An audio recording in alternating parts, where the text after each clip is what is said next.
2300 से ज्यादा लैब्स का नेटवर्क हमारे पास है।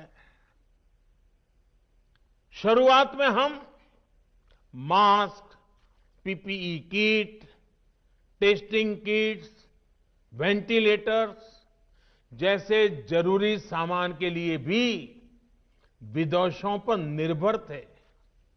आज इन सभी सामानों के निर्माण में हम आत्मनिर्भर हो गए हैं और इनका निर्यात भी कर रहे हैं।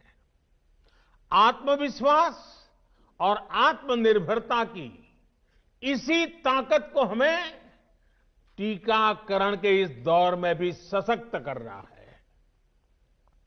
साथियों, महान तेलुगु कवि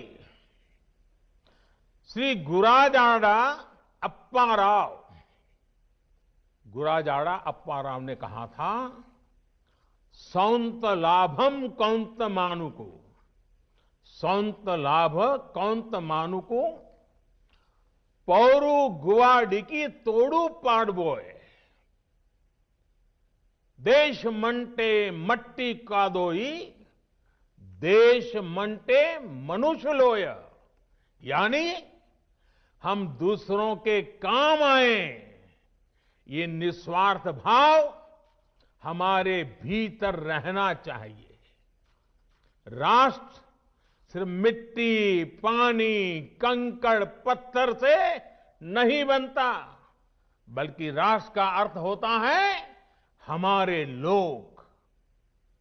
कोरोना के विरुद्ध लड़ाई को संपूर्ण देश ने इसी भावना के साथ लड़ा है। आज जब हम बीते साल को देखते हैं तो एक व्यक्ति के रूप में, एक परिवार के रूप में, एक राष्ट्र के रूप में हमने बहुत कुछ सीखा है, बहुत कुछ देखा है, जाना है, समझा है। आज भारत जब अपना टीकाकरण अभियान शुरू कर रहा है तो मैं उन दिनों को भी याद कर रहा हूं। कोरोना संकट का वो दौर जब हर कोई चाहता था कि कुछ करें, लेकिन उसको उतने रास्ते नहीं सूझते थे।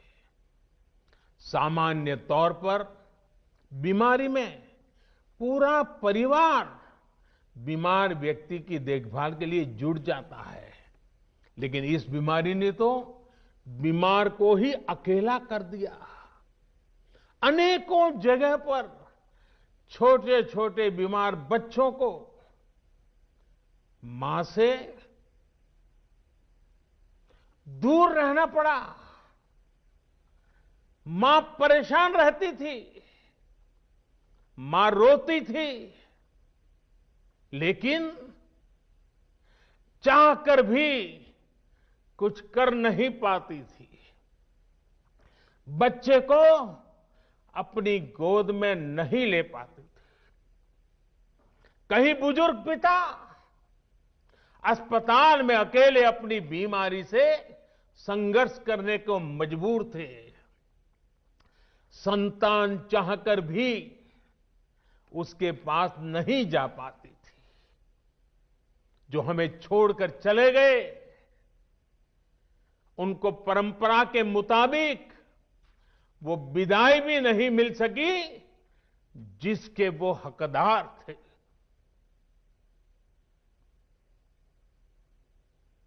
जितना हम उस समय के बारे में सोचते हैं, मन सिहर जाता है, उदास हो जाता है। लेकिन साथियों, संकट के उसी समय में,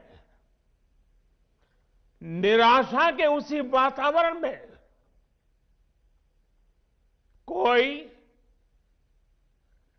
आशा का भी संचार कर रहा था। हमें बचाने के लिए अपने प्राणों को